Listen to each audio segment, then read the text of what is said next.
Salut les potes, j'espère que vous allez bien. Bienvenue dans ce nouveau podcast dans lequel on va voir un petit peu les prédictions qu'on peut faire pour l'année 2027. C'est un exercice que j'adore faire. Chaque année, je fais mon petit podcast dans lequel je partage un petit peu ce que je vois venir, ce que j'anticipe, ce que je crois qui va arriver dans l'année qui vient, tout simplement. Et aujourd'hui, j'ai pas mal de trucs à dire, hein. J'ai beaucoup de notes, beaucoup de choses à partager.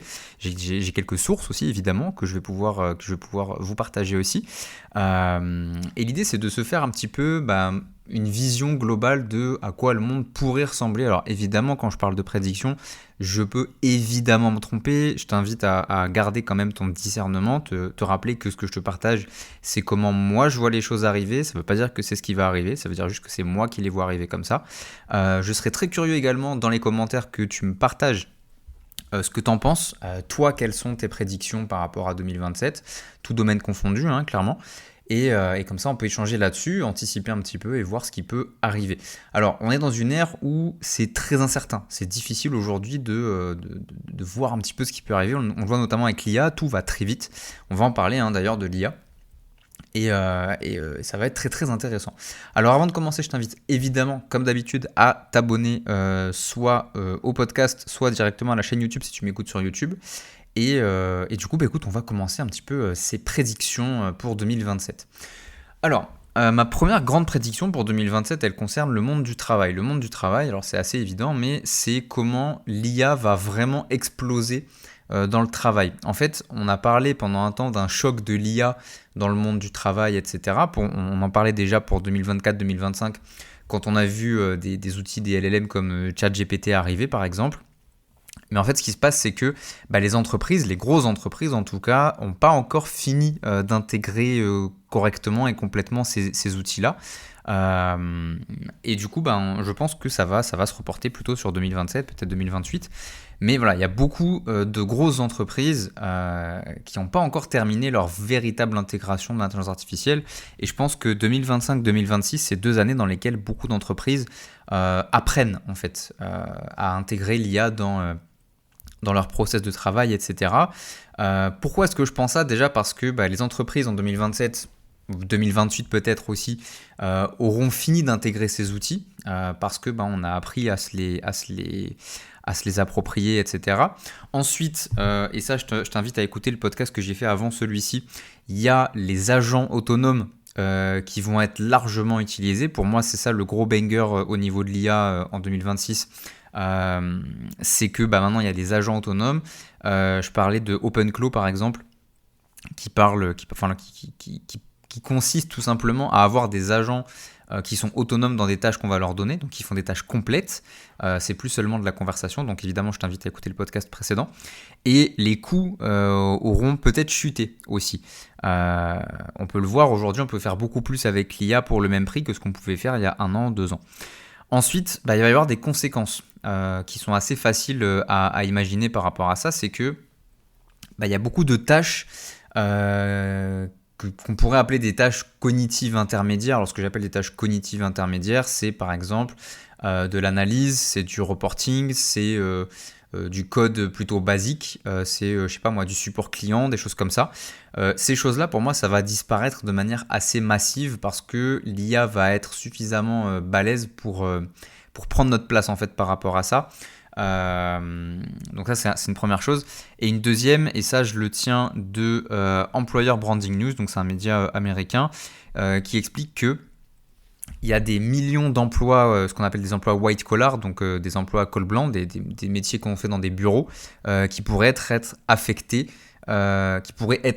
pardon, j'ai pas réussi à le prononcer correctement, sur le courant de l'année 2027. Donc ce qui va se passer, c'est qu'en fait la structure du travail, globalement, il va y avoir de moins en moins d'humains, mais qui vont s'occuper de plus en plus de la partie stratégique de l'entreprise. Et beaucoup plus d'automatisation. On va avoir beaucoup plus d'automatisation dans les entreprises. Alors c'est pas très difficile à anticiper pour le coup, mais je pense que ça ira plus loin qu'on le pense, notamment avec cette histoire d'agents qui vont faire carrément le travail pour nous. J'en parlais dans le podcast d'avant, mais en gros tu peux littéralement voir ton ordi tout seul, s'activer tout seul, travailler tout seul, ouvrir une fenêtre, cliquer à un endroit, payer un truc, etc. etc. Ça y est, en fait, ça existe maintenant. Et je pense que ça va avoir un énorme impact en 2027 dans le milieu du travail. Voilà, donc ça c'est ma première prédiction, c'est que l'IA va vraiment exploser le marché du travail, qu'il va y avoir beaucoup de gens malheureusement qui vont perdre leur taf, je le pense, et c'est que le début. Par contre, ma deuxième prédiction, c'est que l'IA, malgré tout ce qu'on a pu dire à l'instant, ça reste aussi une bulle. Ok, l'IA c'est une bulle et peut-être que cette bulle va prendre sa première grosse correction. Qu'est-ce que je veux dire par là? Euh, En gros, aujourd'hui, l'économie mondiale, si on regarde un petit peu, hein, elle dépend déjà énormément de l'IA. Moi, je regarde à ma toute petite échelle, hein, j'ai une échelle microscopique, mais peu importe. Aujourd'hui, je ne travaille pas sans utiliser de l'IA quasiment quotidiennement. Dans plein de trucs, hein, dans ma structuration, dans la gestion de contenu pour mes clients, dans l'accompagnement, dans des choses comme ça, je m'en sers beaucoup. Je mets à disposition, par exemple, des agents IA qui vont faire le travail de mes clients, par exemple, tu vois. Il y a des choses comme ça. Et si moi, à ma petite échelle, je m'en sers déjà quotidiennement, j'imagine pas sur des énormes systèmes économiques, des grosses économies, des grosses entreprises, à quel point l'IA, elle est là, elle a pris une place importante. Aujourd'hui, on est très très peu en fait sur la planète à ne pas se servir de l'IA. Et il y a beaucoup d'économistes qui pensent deux choses. La première, c'est que il y a des investissements qui sont peut-être beaucoup trop spéculatifs et que on met beaucoup d'argent sur l'IA alors qu'en fait elle n'est pas si ouf que ça. Et j'ai un exemple très pertinent là-dessus, c'est Google. Alors j'ai plus le nom de leur projet, mais ils avaient leaké une vidéo.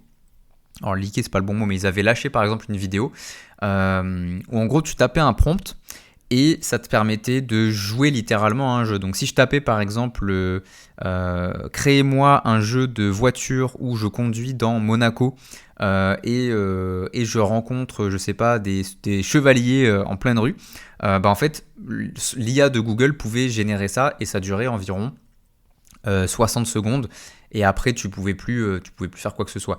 Et en fait, ce qui s'est passé, c'est que dans la bourse, parce que je suis investisseur et je l'ai vu faire, et je suis investisseur aussi dans ce marché-là, il y a beaucoup d'entreprises de jeux vidéo qui se sont crashées en fait, qui sont tombées au moment où cette vidéo est sortie parce que beaucoup d'investisseurs ont cru que ça y est, c'était la fin du jeu vidéo et que donc il fallait plus investir dans des entreprises qui créent des jeux vidéo parce que du coup on avait soi-disant une IA qui peut créer des jeux vidéo. Le fait est qu'en fait c'est pas aussi avancé que ça. Tu peux pas créer un jeu vidéo, c'est beaucoup plus que juste mettre un personnage dans un univers. C'est de l'écriture, c'est du doublage, c'est du quest design, c'est du level design, c'est énormément de choses en plus. Et ça me prouve en fait qu'il y a beaucoup de gens qui investissent et je parle d'investisseurs professionnels qui sont très sérieux. Qui sont beaucoup trop spéculatifs en fait. Donc peut-être qu'il y a une correction qui va se faire économiquement parlant sur la bulle de l'IA. Et deuxième chose, c'est que toutes les entreprises qui sont dans l'IA, clairement, ne deviendront pas rentables. Pourquoi ? Parce que, faut le savoir, ça coûte cher en fait l'IA. Ça coûte énormément cher en termes de serveurs, etc. C'est énormément d'argent qui est englouti. Et moi, je vois bien un scénario un petit peu à la Internet, en fait. La bulle d'Internet dans les années 2000. Ce qui s'est passé, c'est qu'il y a énormément de startups et tout qui se sont crashées, mais la technologie va survivre avec en fait des cadors qui sont aujourd'hui en place, tu vois. Et je pense notamment à Google, ou je pense notamment à Amazon, par exemple. Voilà. Et je me dis, en 2027, peut-être que c'est ce qui va se passer pour l'IA. C'est-à-dire que beaucoup d'entreprises vont complètement cracher et il va rester probablement Google, peut-être OpenAI, peut-être d'autres, hein, je ne sais pas, qu'on n'a pas encore vu émerger. Mais je vois bien quelque chose comme ça qui va se passer et donc beaucoup d'entreprises qui proposent de l'IA qui finalement vont se planter la gueule en fait. Parce que voilà, ça va être extrêmement sauvage en termes de compétitivité, quoi. Donc ça, c'est ma deuxième prédiction, c'est que la bulle de l'IA va se prendre économiquement, éthiquement on n'y est pas encore, mais économiquement je pense qu'elle va peut-être se prendre une première correction et que le marché va se réguler un petit peu à ce niveau-là. Troisième prédiction, c'est l'arrivée aussi des premières infrastructures de la 6G. La 6G. La 6G, c'est 100 fois plus puissant que la 5G, pour te donner une idée. Et comme tu le sais probablement, la 5G, c'est déjà quand même pas mal balèze en termes de rapidité, etc. Tu peux télécharger assez rapidement et tout. Et ce qui va changer avec ça, c'est que Il y aura quasiment plus de latence du tout. Il y aura des débits gigantesques de traitement de données, etc. Et il y aura des réseaux qui seront entièrement pilotés par intelligence artificielle, etc. Et donc, c'est quoi les conséquences en fait ? Les conséquences, il y en a 3 qui peuvent sembler intéressantes à explorer. La première, c'est que la réalité augmentée, c'est un marché qui va probablement grimper aussi.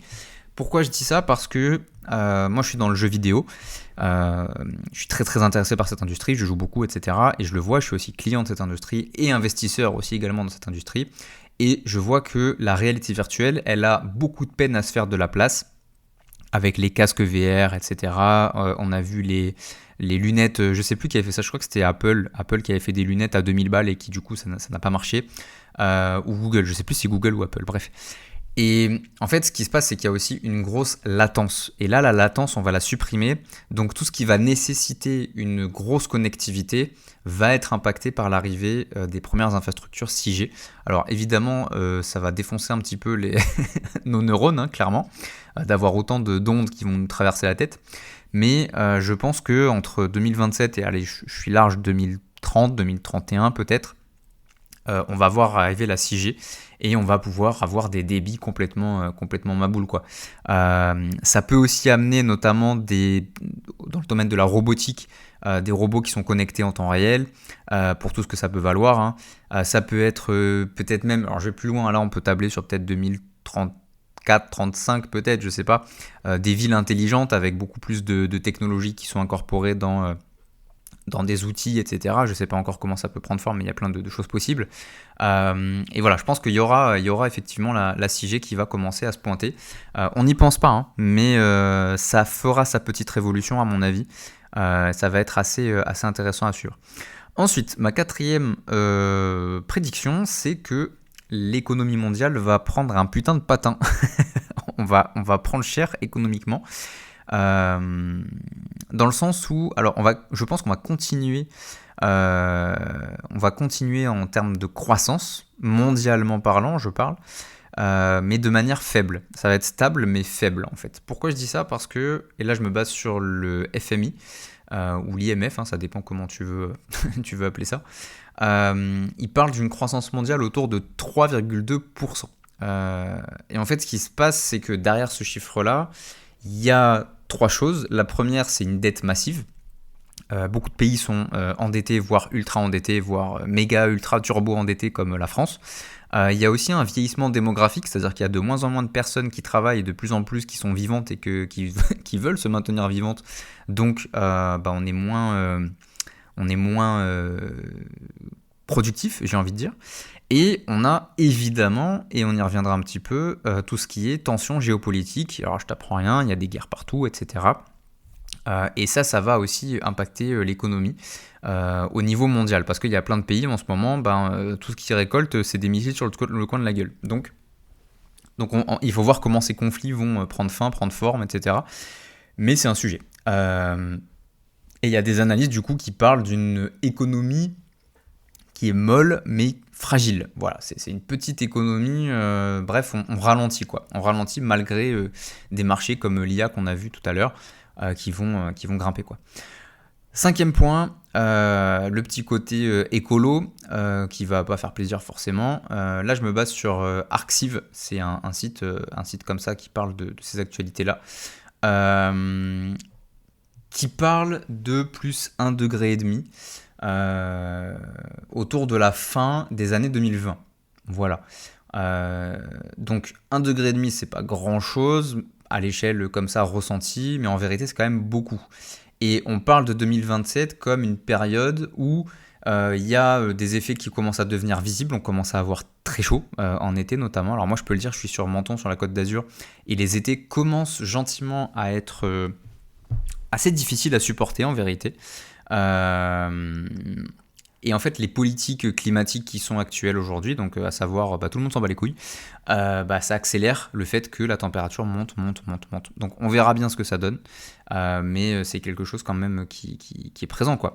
Donc en termes des conséquences, parce que c'est surtout ça moi qui m'intéresse, au-delà du fait qu'on va avoir chaud et que les vendeurs de clim vont se faire beaucoup de blé, c'est que Il y aura une explosion littéralement du marché des technologies en lien avec ça, avec la température. Donc littéralement, si tu es actionnaire dans des entreprises de climatisation, je pense que c'est pas trop compliqué de prédire une hausse de la valeur de tes actions. Je peux me tromper, hein, attention, hein, c'est pas un conseil d'investissement ou quoi que ce soit, mais moi c'est un petit peu ce que j'en pense. Ensuite, il y aura des régulations qui seront plus dures à ce niveau-là, et surtout il y aura des transformations des systèmes énergétiques. On va devoir apprendre à créer de l'énergie différemment, autrement. Et ça, c'est pas seulement en 2027. Pour moi, c'est juste c'est un sujet qui va prendre de plus en plus de place au fur et à mesure qu'on va se rendre compte de l'impact que ça a sur nous au fil des années. Ensuite, 6e prédiction, c'est que les objets vont être de plus en plus connectés. Je pars sur un bon x2. Je dirais que de plus en plus d'objets seront connectés à Internet, en fait, littéralement. On peut appeler ça l'Internet des objets. Et Arxiv, encore le même site, part du principe qu'il y aura environ 60 milliards, je répète, 60 milliards d'objets connectés avant la fin de la décennie 2020 à 2030. Donc concrètement, ça veut dire quoi ? Ça veut dire qu'il y aura des capteurs absolument partout, des micros absolument partout, des villes qui sont complètement connectées, du coup littéralement. La logistique, elle sera automatisée. Tout ce qui est par exemple le domaine de l'agriculture, ça va être de plus en plus automatisé aussi. Ça existe déjà. Et petit à petit, on va arriver dans un monde où tout est mesuré en permanence en fait. Tout est connecté littéralement. Je pense notamment à le copain de ma sœur qui me parlait de ça ce week-end et qui me disait justement il a acheté un aspirateur à 1000 balles et en fait cet aspirateur tu peux le piloter à distance avec une caméra et tu peux carrément passer des appels avec. Si quelqu'un est à la maison, tu peux l'appeler et lui dire est-ce que tu peux débloquer l'aspirateur. Voilà, ça m'a fait marrer quand il me l'a raconté, mais maintenant je me rends compte que on en est là, tu vois. On peut passer des coups de fil avec des aspirateurs, c'est le monde dans lequel on vit quoi. Donc je me dis que voilà, ce qui va se passer, c'est qu'on va avoir un monde où tous les objets que tu as autour de toi, tu vois, à côté de moi j'ai une paire de clés, j'ai un portefeuille, j'ai un bonnet, un stylo, une paire de lunettes sur les yeux et je me dis tous ces objets, il y a déjà quasiment une version qui est connectée, on s'en rend pas compte en fait, mais de plus en plus, tous les objets qu'on a autour de nous ont une manière d'être connectés à Internet et c'est assez ouf. Donc voilà, et je me dis que ça pourra aussi faire émerger un marché d'opposition, si on peut appeler ça comme ça, je sais pas s'il y a un nom pour ça, mais, et moi je serai client de ça, ça sera une nouvelle valeur que d'avoir des objets déconnectés. Je pense que la déconnexion, et j'y reviens plus bas, je pense que la déconnexion va devenir un luxe en fait petit à petit au fur et à mesure, donc j'y reviens tout à l'heure. Et enfin, 7e prédiction, et après je vais sur les sujets un petit peu plus pointus, là c'était un petit peu les sujets globaux, c'est la fameuse crise géopolitique mondiale, notamment une polycrise, ce que j'appelle une polycrise. Et ça, il y a des vidéos déjà qui en parlent, le mot polycrise ne m'appartient pas. On peut voir notamment une rivalité entre la Chine et les États-Unis. On a la guerre en Iran avec Israël, etc. On a les pays qui font une guerre pour leur indépendance. On a je crois que c'est le Venezuela, si je dis pas de bêtises, avec les États-Unis. Bref, c'est la merde un petit peu partout. Il y a Taïwan aussi. Il y a plein de choses qui se passent en termes de guerre régionale. Et du coup, ce qui va se passer, c'est qu'il y aura une énorme instabilité économique qui va peut-être pas freiner la croissance mondiale au global, mais qui va quand même, qui va quand même la ralentir quand même bien comme il faut, quoi. Et il y aura également une rupture technologique par rapport à ça. Donc, globalement, géopolitiquement, j'ai envie de dire, il y a beaucoup de tensions mondiales qui convergent autour de 2027. Je peux aussi mentionner quelque chose de très important pour la France. C'est qu'en 2027, les copains, il y a les élections présidentielles et après 8 ans de Macron, tout le monde en a plein le derche. C'est le président le plus impopulaire qu'on ait jamais eu, je crois. Et je dirais que c'est quand même un petit peu mérité. Et on se retrouve dans une position où du coup, ces élections vont être extrêmement importantes. Pour beaucoup de gens, que tu sois très à gauche, très à droite ou entre les deux, c'est quand même important parce que on voit à quel point ça peut avoir de l'impact sur un pays, quoi. Donc ça va être une année 2027 qui va être quand même assez chaud patate. Euh, et je dirais plus globalement que c'est pas une année catastrophe, tu vois. Je vois beaucoup de gens qui parlent de Troisième Guerre mondiale, de voilà, ça va être la merde, etc. Je pense que ce sera pas à cette échelle-là. Je miserai pas forcément sur une année catastrophique. Mais par contre, je mise sur une accélération brutale en fait du monde, tu vois. Je pense que tout va aller très très vite, qu'on va pas comprendre ce qui nous arrive pendant quelques mois, quelques semaines, qu'il va se passer des trucs qu'on n'a encore jamais vécu. Ça c'est sûr, il va se passer des choses complètement folles, autant à l'échelle nationale qu'à l'échelle internationale, on le voit. Mais je suis encore de ceux qui se disent que on va pas encore se tirer des missiles nucléaires d'un pays à l'autre. Tu vois, on n'en est pas encore à ce niveau de catastrophe là, je ne crois pas. Donc voilà. Ça, c'est pour la vision un petit peu macro. Maintenant, j'ai envie d'aller dans le micro. Et j'ai une petite dizaine à peu près de prédictions aussi que j'ai envie de partager. Alors, c'est des prédictions entre guillemets un peu gadget, mais qui peuvent toujours être utiles à comprendre et qui peuvent nous servir à nous, surtout en tant qu'entrepreneurs. Je pense que les gens qui m'écoutent sont plutôt entrepreneurs. Donc on va y aller. Donc la première que j'ai notée, c'est les agents IA. Je sais que j'en ai déjà parlé dans les grosses prédictions à l'échelle macro, et je sais que j'en ai aussi déjà parlé dans le podcast précédent que je t'invite vivement à aller écouter. Mais j'ai envie d'en reparler parce que c'est quand même très important. L'IA jusqu'à aujourd'hui, c'est de la conversation. Tu peux discuter avec ChatGPT, lui raconter tes problèmes et il va te trouver des réponses, etc. Pour peu que ce soit des bonnes réponses. Ça c'est jusqu'à aujourd'hui, mais maintenant c'est en train de changer, c'est-à-dire qu'on va pouvoir dire à l'IA, fais-le pour moi, tu vois. Au lieu de dire par exemple à ton IA, j'ai besoin que tu discutes avec mon mec à ma place parce que ça va pas, du coup il va le faire, tu vois. Il va carrément avoir cette conversation à ta place, il va taper les messages et il va les envoyer pour toi, pour le meilleur et pour le pire. Donc je dis ça sur un contexte un petit peu humoristique et dans le contexte d'un couple, mais dans le contexte par exemple des entrepreneurs, faut imaginer que tu as un agent qui s'occupe de ta compta, qui s'occupe de tes factures, qui s'occupe de prospecter des clients pour toi et de les contacter, etc. en ton nom. Faut imaginer qu'il y a une IA qui va négocier des contrats, qui va peut-être appeler, je sais pas, tes assurances, ton opticien, tes médecins, peu importe, j'en sais rien, des gens avec qui il peut négocier les contrats. Tu peux avoir un autre agent qui va optimiser tes dépenses et qui va dépenser pour toi des choses, par exemple, je sais pas, faire ton panier de courses ou des trucs comme ça. Donc c'est quand même assez ouf. Et en fait, on va prendre petit à petit, en tant qu'humain et en tant qu'entrepreneur, surtout des positions de chef d'orchestre de plus en plus. Et on va devoir apprendre à manager ces choses-là. Donc pour l'instant, c'est à un moment où ça vient d'arriver, c'est émergent, mais c'est assez facile de prédire que les agents IA, petit à petit, vont se démocratiser et les prochains jeunes riches qui vont popper, alors on les connaît tous, hein, les jeunes riches.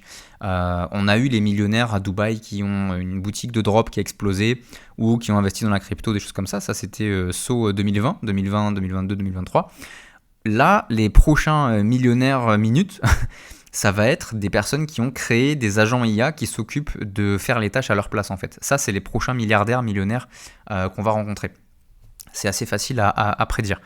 Et il y a beaucoup d'entreprises, en fait, qui vont mettre des gens dehors, tout simplement. Pourquoi ? Parce que une entreprise aujourd'hui qui a, je sais pas, 300 employés, elle pourrait réduire à peut-être 30 employés, même peut-être 5-6 employés, et des dizaines et des dizaines d'agents IA qui vont faire leur travail à leur place, tu vois. Et ça va être un gros tremblement de terre dans le monde du travail, et on va devoir redéfinir notre place d'humain par rapport au travail. Ça, c'est sûr et certain. Deuxième petit point que j'ai noté, c'est le coût de création qui va s'effondrer. Alors ça, on le voit déjà, et ça me fait de la peine. C'est une mauvaise nouvelle que je t'annonce.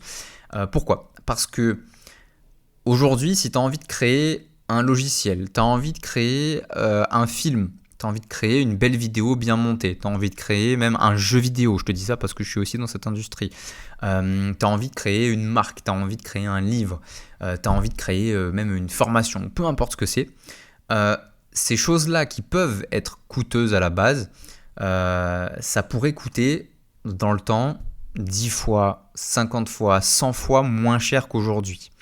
Je te donne un exemple que pour le coup que je maîtrise très bien. GTA, peut-être que tu connais GTA, j'ose espérer, c'est un des jeux vidéo les plus connus du monde. Et au moment où je te parle, on est le 9 mars 2026, il va sortir, s'il n'y a pas de report, en novembre 2026. Et demande-toi combien a coûté ce simple jeu vidéo. Il a coûté 2 milliards de dollars. À titre de comparaison, le Burj Khalifa, donc la tour la plus haute du monde qui est à Dubaï, a coûté 1,7 milliard. Donc on est dans un monde où un jeu vidéo coûte plus cher que l'immeuble le plus haut de la planète. Et forcément, qu'est-ce qui va se passer dans le fait que maintenant les coûts de création vont s'effondrer? Parce que c'est un enjeu aujourd'hui. Moi je le vois dans le jeu vidéo et dans le cinéma par exemple. De plus en plus, les productions coûtent cher. Et du coup, il y a une pression, il faut que ça se vende, il faut que ça soit rentable, etc. Et ça réduit un petit peu la qualité des choses. Donc de plus en plus, l'effondrement des coûts de création va avoir pour moi deux conséquences. La première, c'est qu'il y aura énormément de projets, de plus en plus. Donc si tu t'attendais à avoir une année plus calme, ça ne sera pas le cas. Il y aura toujours plus d'idées, de nouveaux trucs qui vont popper, de nouvelles idées, de nouveaux trucs, machin. Et c'est ce qui se passe de manière naturelle avec une explosion de projets, c'est que la valeur moyenne, en fait, elle va descendre complètement. Exemple simple qui est très facile à observer, tu vas sur Amazon pour acheter un livre. Voilà, tout simplement. Tu vas sur Amazon pour acheter un livre, et je te dis ça en tant qu'auteur, j'ai écrit 8 livres, donc je sais plus ou moins de quoi je parle, et je lis pas mal aussi. Maintenant, c'est difficile de trouver un livre qui n'a pas été écrit par une IA, ou alors un livre qui n'a pas eu d'intervention d'une IA. Et aujourd'hui, ça devient dur de trouver des bons livres.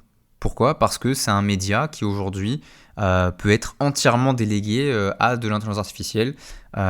Tu mets un LLM dessus, il va te rédiger un bouquin de peut-être 150, 200 pages, 300 pages, sans que toi t'écrives un seul mot. Ton bouquin il est prêt en 3 jours et tu le publies, tu fais des ronds avec et puis voilà. Et là ce sera juste une question de est-ce que le titre et la promesse sont suffisamment intéressants ? Et les gens se font du blé là-dessus.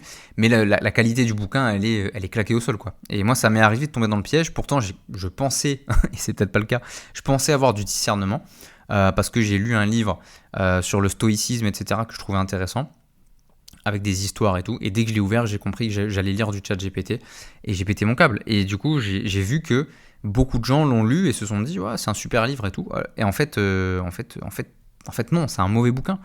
Factuellement, c'est un mauvais bouquin. C'est mal écrit, c'est super lisse, super parfait. Et voilà. Donc, ce qui va se passer par rapport à cet effondrement du coût de création, c'est que tout le monde va créer plein de trucs, mais beaucoup de gens vont créer de la merde.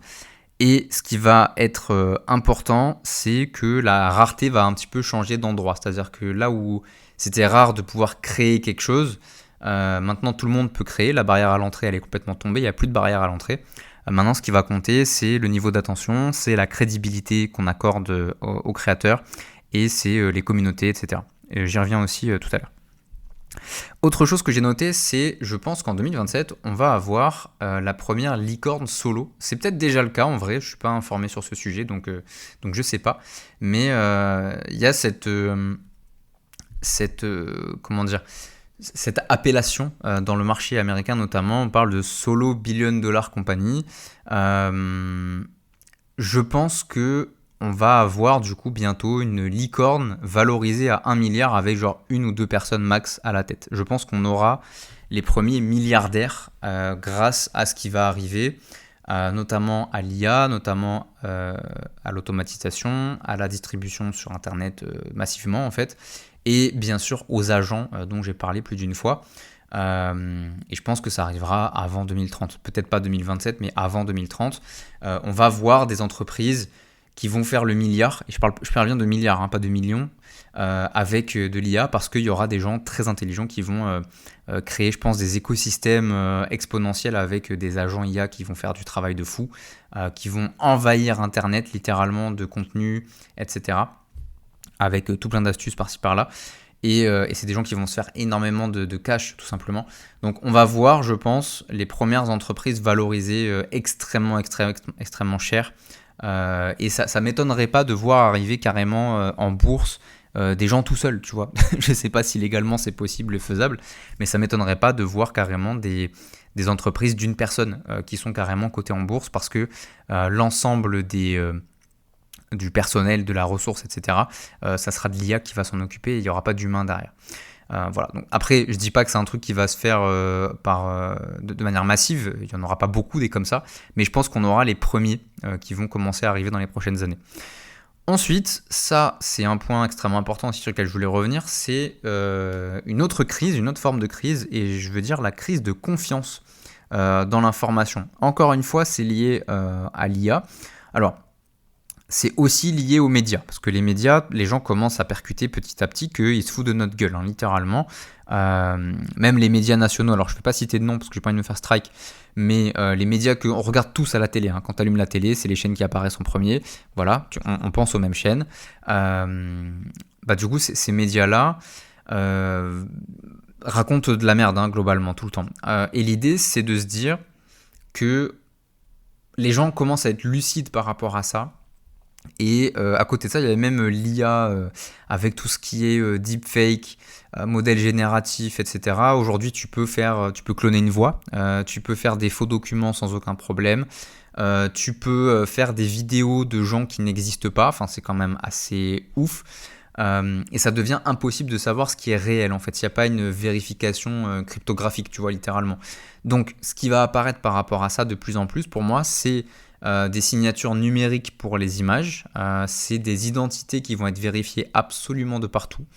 Et pour moi, il y aura une espèce de... Je ne sais pas quelle forme ça prendra, mais il y aura une espèce de coupure d'Internet en deux. Internet va être divisé en deux. Et il y aura le contenu Internet qui est vérifié, qui est naturellement fait par des humains, et le contenu qui n'est pas vérifié, en fait. On ne sait pas si c'est fait par de l'IA, etc., etc. Donc je prends un exemple. Tu vas sur un site aujourd'hui, tu lis un article, il y a très peu de chances que tu saches dire si c'est vraiment une personne ou une IA qui l'a rédigé aujourd'hui. Et on estime que plus de 40% d'Internet, rends-toi bien compte, 40% d'Internet, depuis que Internet existe, c'est déjà du contenu qui a été généré par de l'IA. C'est complètement hallucinant. Et je me dis que voilà, on va arriver sur une vraie crise de confiance vraiment dans l'information.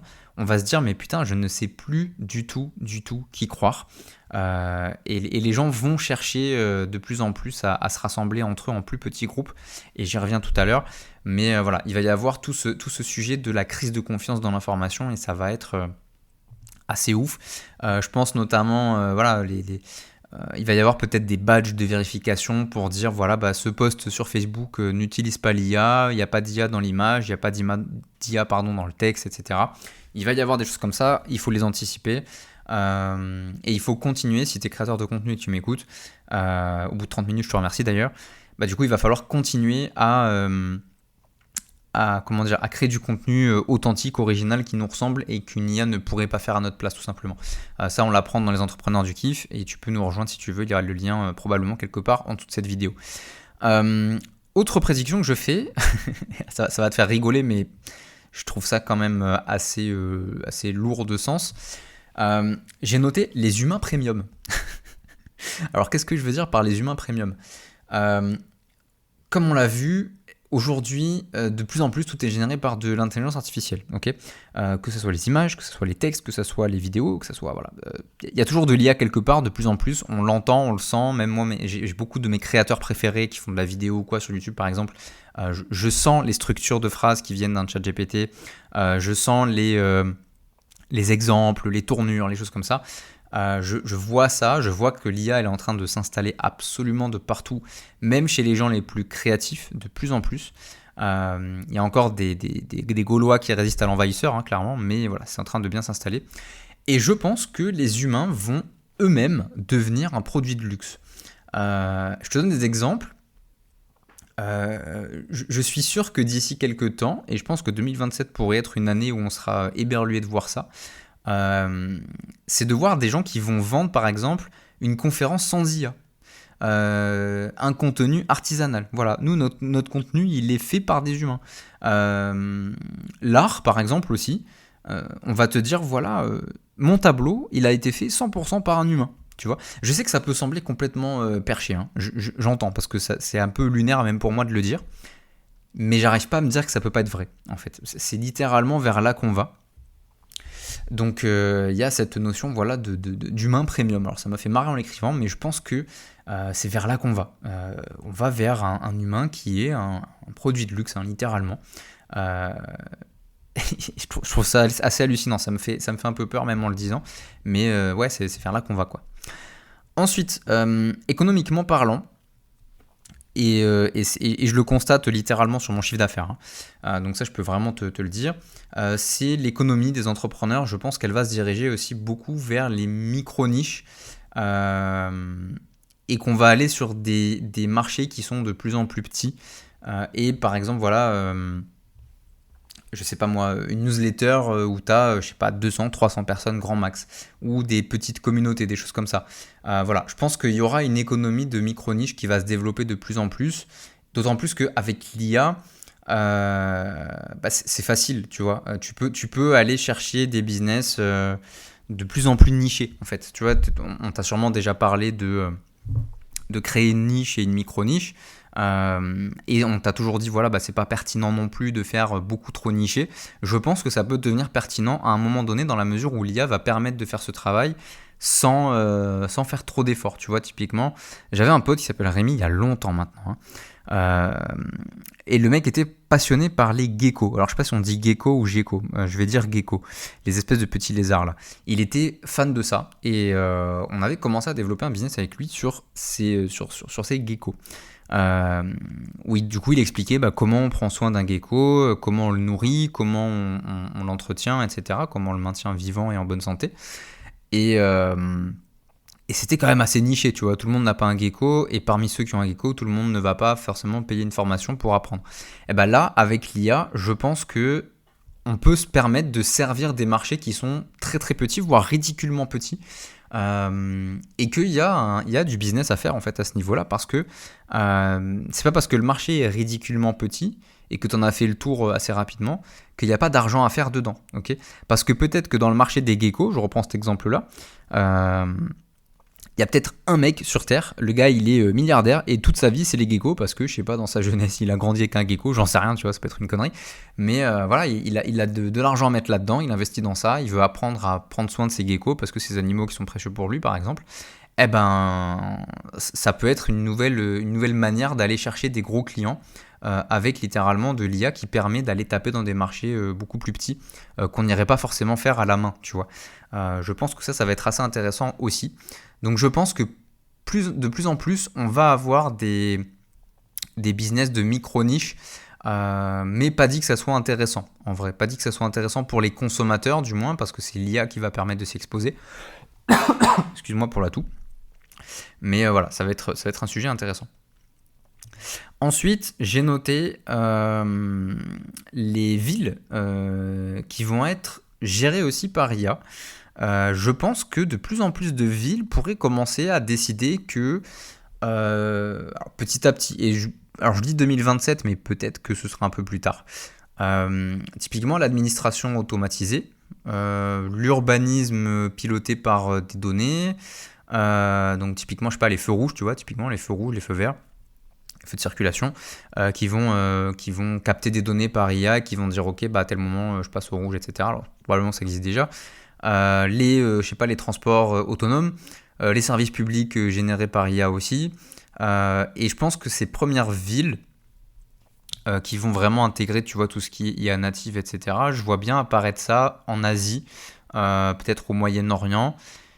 C'est les régions sur lesquelles je parierais en tout cas. Je pense à Olivier Roland qui parlait notamment d'une autre ville. Alors ça n'a rien à voir avec l'IA, mais c'est intéressant aussi. Il parlait je crois que c'est une ville qui s'appelle Prospera.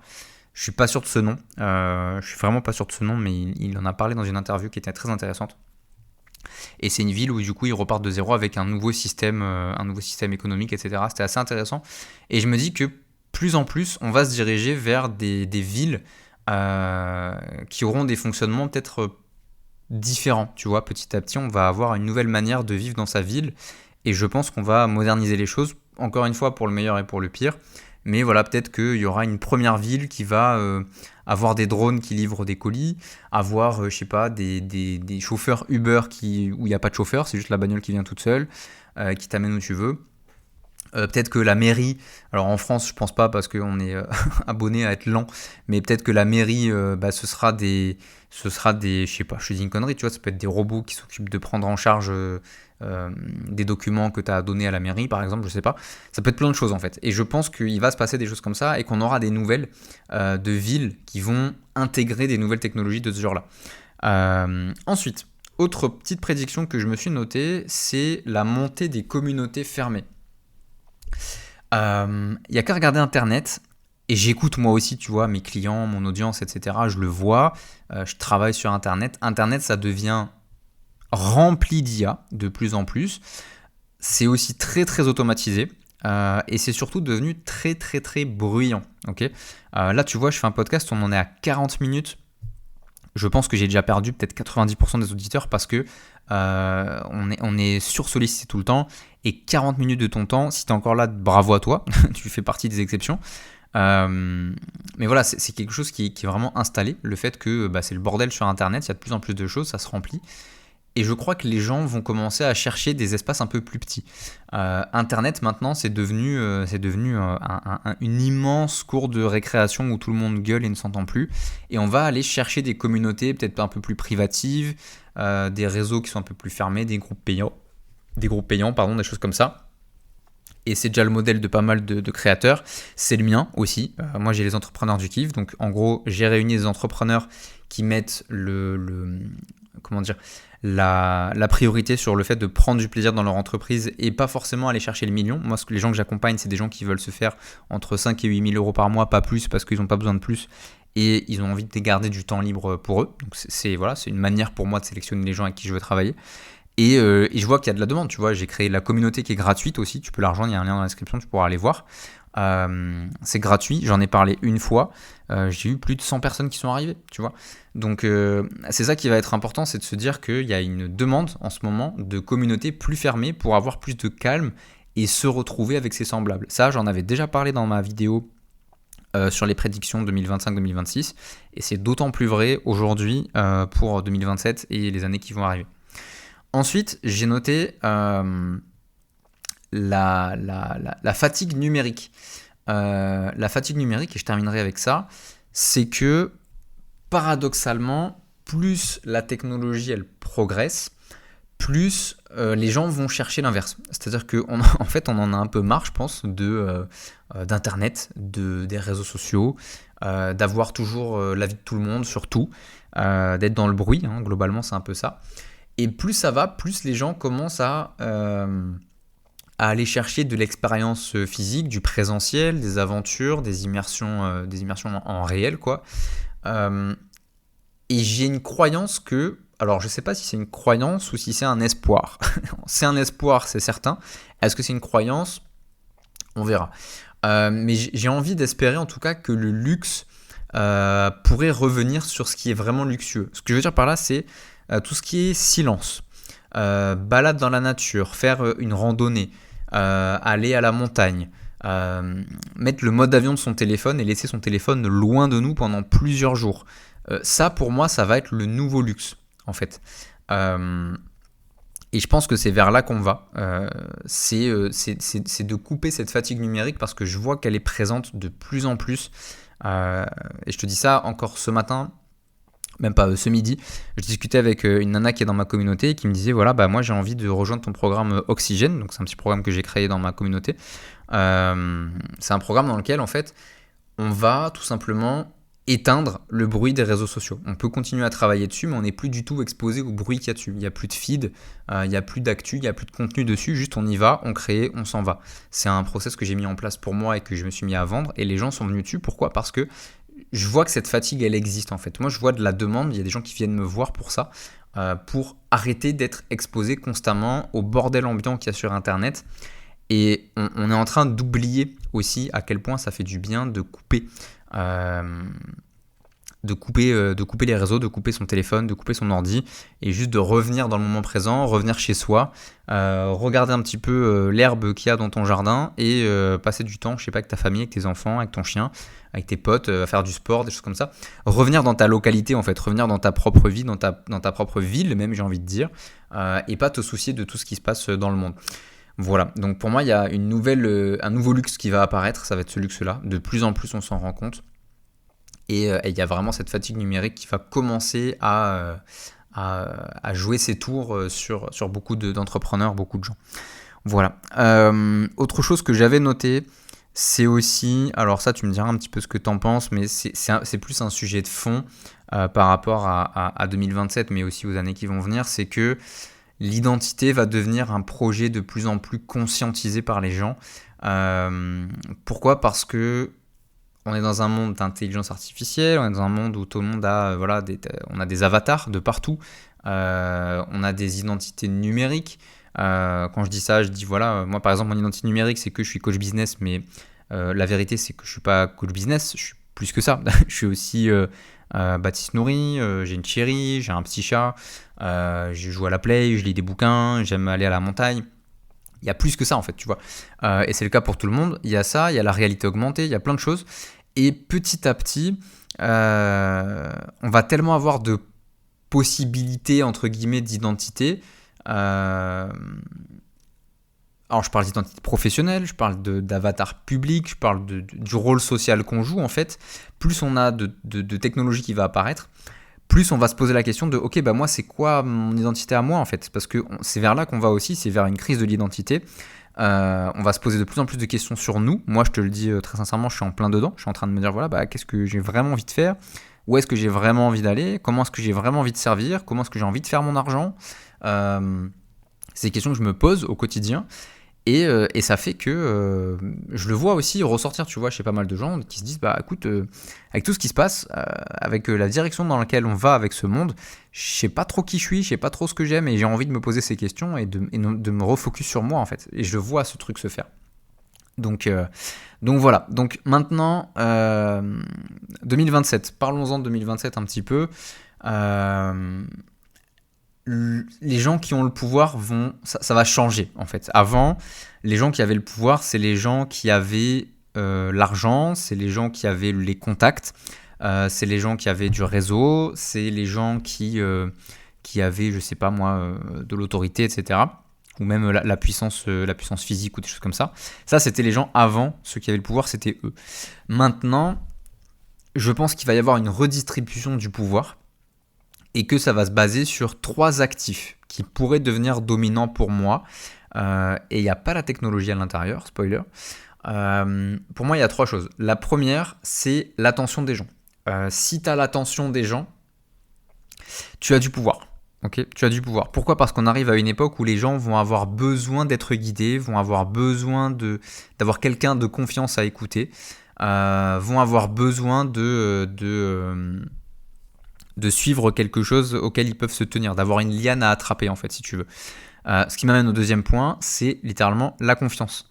Les gens qui ont la confiance des autres, la confiance va être extrêmement précieuse. Pourquoi ? Parce que de plus en plus de gens ont grillé un petit peu leur capital confiance. Je pense à quelqu'un notamment qui est Oussama Ammar, que tu connais probablement. Moi au début, Oussama Ammar, je le voyais vraiment comme un énorme génie qui avait énormément de limite de quotient intellectuel, de connaissances, de culture, de choses comme ça. C'est probablement des choses qu'il a vraiment. Mais sa manière de se raconter, sa manière de faire du contenu, sa manière de partager les choses, ça tourne autour d'un petit peu de la mythomanie. Et donc, qu'est-ce qui se passe ? Il y a une crise de confiance. Alors, je ne sais pas comment se porte son chiffre d'affaires, hein, clairement. Et je sais qu'il y a encore des gens qui payent 3000 balles pour avoir des cailloux de son manoir. Mais l'idée, c'est que sur la durée, c'est une question de confiance. Les gens vont suivre ceux en qui ils ont confiance. Donc, j'ai envie de te dire, n'essaye pas de passer par des raccourcis dans lesquels tu vas mettre en jeu la confiance que les gens ont en toi. C'est super important de préserver la confiance, même si ça peut être attractif, tu vois, d'avoir un code de triche, d'avoir une technique un petit peu une petite filouterie ou des choses comme ça. Je t'invite à ne juste pas le faire, de prendre du temps, d'aller moins vite que les autres, mais de protéger la confiance que ton audience a envers toi. Et enfin, troisième actif qui va donner le pouvoir aux gens, ça va être les communautés. Avoir ta communauté, c'est avoir ta tribu. Et comme tu le sais, il y a de moins en moins comment dire, en tout cas il y a de plus en plus plutôt de gens qui n'ont pas de tribu, qui cherchent leur tribu, qui cherchent des gens qui leur ressemblent. Et donc, le fait de t'affirmer en tant que personne, avec ta singularité, avec tes valeurs, avec ta manière de voir le monde, c'est des choses que tu as besoin de définir d'ailleurs, c'est très important. Du coup, les gens vont te suivre pour ça. Donc, les communautés, pour moi, c'est un actif extrêmement important pour 2027. Donc, l'attention, la confiance et les communautés. Pour moi, c'est les 3 grandes choses qui vont donner du pouvoir aux gens. Après, chacun des 3 se crée d'une manière ou d'une autre et c'est tout un travail à chaque fois. Moi, je vais accompagner mes clients à construire ces 3 leviers-là. Donc, comment créer de l'attention auprès des gens qui nous découvrent, comment créer de la confiance auprès de ces personnes au quotidien et leur donner envie d'acheter nos offres, et comment réunir sa communauté, réunir sa tribu dans un monde où c'est extrêmement le bordel. Voilà, donc on arrive à 50 minutes et je pense que c'est suffisant pour aujourd'hui. J'espère que ces prédictions t'ont plu. Il y en aurait énormément d'autres, mais je voulais déjà commencer par celles-là qui me semblent les plus prégnantes, je sais pas comment on dit. Si ça t'a plu, je t'invite à liker la vidéo ou le podcast si c'est possible, ou à le partager si tu as envie de le partager à quelqu'un, et surtout le commenter et me dire ce que tu en penses. Ça m'intéresse, c'est très sincère, j'ai vraiment envie de savoir ce que toi t'en penses, qui que tu sois. J'ai envie d'avoir aussi des retours, du feedback. Est-ce que ce que je dis ça te semble pertinent? Est-ce que ça te semble nul? Est-ce que ça te semble à nuancer selon certains niveaux? Et puis ça peut être vraiment cool d'échanger à ce niveau-là pour qu'on puisse grandir ensemble. Et j'en place une rapidement, tu peux rejoindre évidemment la communauté du kiff, c'est gratuit, il y aura le lien juste en dessous de cet audio. Et si tu veux passer sur un format plutôt accompagnement avec beaucoup plus de contenu, il y a les entrepreneurs du kiff. Et là pareil, c'est un super écosystème, tu te régaleras, je t'invite à aller voir tout ça. Tous les liens sont dans la description, pense à t'abonner évidemment, c'est très important pour ne pas rater les prochains épisodes, et il y en aura. Et moi, je te dis à très très vite pour un prochain podcast qui sera sûrement un petit peu plus court que celui-là. Je te dis à très vite. Ciao.